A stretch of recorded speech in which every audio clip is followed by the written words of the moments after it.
4 balapan sudah berjalan dan sudah bukan rahasia lagi kalau McLaren lah yang menjadi mobil paling kencang di antara semua tim. Tapi siapa yang akan lebih diutamakan atau lebih difavoritkan atau lebih kenceng? Nah, itulah yang akan kita bahas pada video kali ini.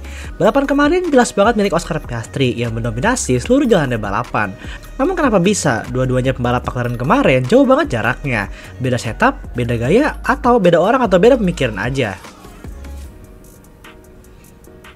Ada beberapa faktor di Lando yang akan gue bahas satu persatu. Namun sekarang kita mulai dari faktor teknikal dulu. Sebenarnya dari teknikal ya nggak banyak banget sih. Dia juga nggak ada ngerasa aneh-aneh gitu. Mobilnya juga enak-enak aja gitu kan, semua bekerja dengan baik. Tapi dia berasa kayak nggak nyatu aja gitu sama mobilnya. Nggak nyaman, nggak klik, dan juga setupnya nggak dapat pas di Bahrain kemarin. Kayak soalnya tiba-tiba dia tuh kehilangan arah aja buat ngendaliin mobil MCL 39.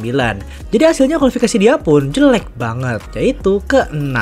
Karena kan masih top 10 bang. Ya ke-6 buat mobil McLaren sih jelek banget ya. Karena kan itu mobil yang seharusnya itu 1-2 gitu, dimana orang-orang pun pasti expect ini dua mobil pasti di top 3. Dan hari balapan pun nggak jauh beda. Ya meskipun dia sebenarnya bisa ke depan sih, tapi sayangnya gara-gara start ke-6 agak sedikit effort ke depannya ya guys ya. Jadi kayak pelan-lahan gitu, nyari Ferrari lah, nyari Mercedes, nyari Williams, nyari siapa. Dan juga perjuangan semua itu nggak semuanya mulus. Mulai dari nggak sengaja maju pas di grid bikinnya 5 second penalty, race-nya juga beberapa dia lock up atau lebar, dan beberapa kali duel sama Charles Leclerc yang membuang banyak waktu. Hingga akhirnya dia bisa ke depan lagi dengan ban medium baru selepas safety car dan mampu finish ketiga. Walaupun sempat ngejar Russell ya, tapi ya telat waktunya. Dimana tinggal 2 lap lagi, tapi Russell sudah aman di depan. Terus selain yang tadi adalah ada faktor lain guys yang menurut gue pribadi loh ya, yang mempengaruhi gaya nyetirnya dia, yaitu faktor pikiran sendiri atau omongan orang. Karena bukan rahasia lagi lah kalau belakangan ini dia tuh sering banget dapat hate comment, entah soal dia nggak bisa maksimalkan mobil lah, atau nggak bisa menang lah, kalah sama Max lah.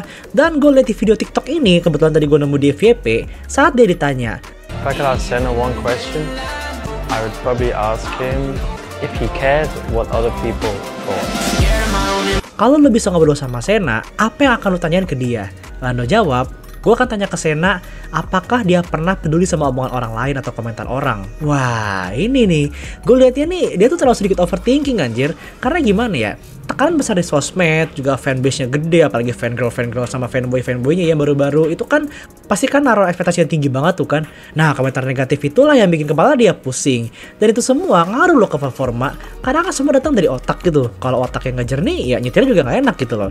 Jadi menurut gue, dia tuh kayaknya harus lebih jarang sih buat baca komentar, atau buka sosmed lah kayaknya. Karena ya toxic banget anjir buat pikiran pembalap, komentar-komentar sosmed itu.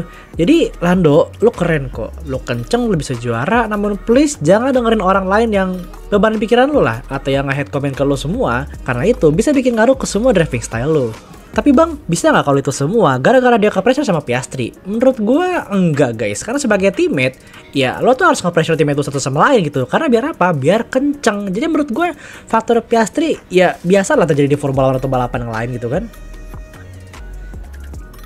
Sementara itu, di sisi lain yaitu Oscar Piastri, dia tuh beda banget karakternya sama Lando Norris. Dia tuh semacam Kimi Räikkönen, tapi versi lebih senyum gitu loh. Dimana ya yang dia tuh mau tiap weekend ya nyetir, kenceng, menang, balik gitu sama ceweknya ke rumah, beres gitu loh. Balap, menang, repeat, balap, menang, repeat, udah gitu doang pengennya. Makanya menurut gue tuh sikap bodo amatannya Piastri sama komentar orang bikin itu lebih fokus nyetir gitu loh. Itu ngebantu banget dalam kemenangan dia yang kemarin. Ya walaupun emang karakter MCL39 tahun ini tuh enak banget, bener-bener ngefit ke driving style dia banget. Ya cuma tetep lah ngefit-ngefitin driving style mobil, ya kalau nggak bisa maksimalkan sama orangnya ya sama aja bohong gitu loh. So ya nggak tahu kenapa sih kalau begini terus ya, gue tuh lebih ngeliat Oscar lah yang lebih punya mental juara daripada Lando Norris. Sikap dingin dan juga killer banget di track itu bikin dia jadi kompetitor yang serem banget buat pembalap yang lain, dan the real diam dan nyetir lah. Dan yap, mungkin itu aja dulu yang bisa kita obrol dari mereka sama McLaren, karena besok masih ada race lagi langsung di Jeddah, Arab Saudi. Tinggal kita lihat perkembangan performa mereka berdua dan siapa yang paling unggul. Thank you for watching, jangan lupa subscribe.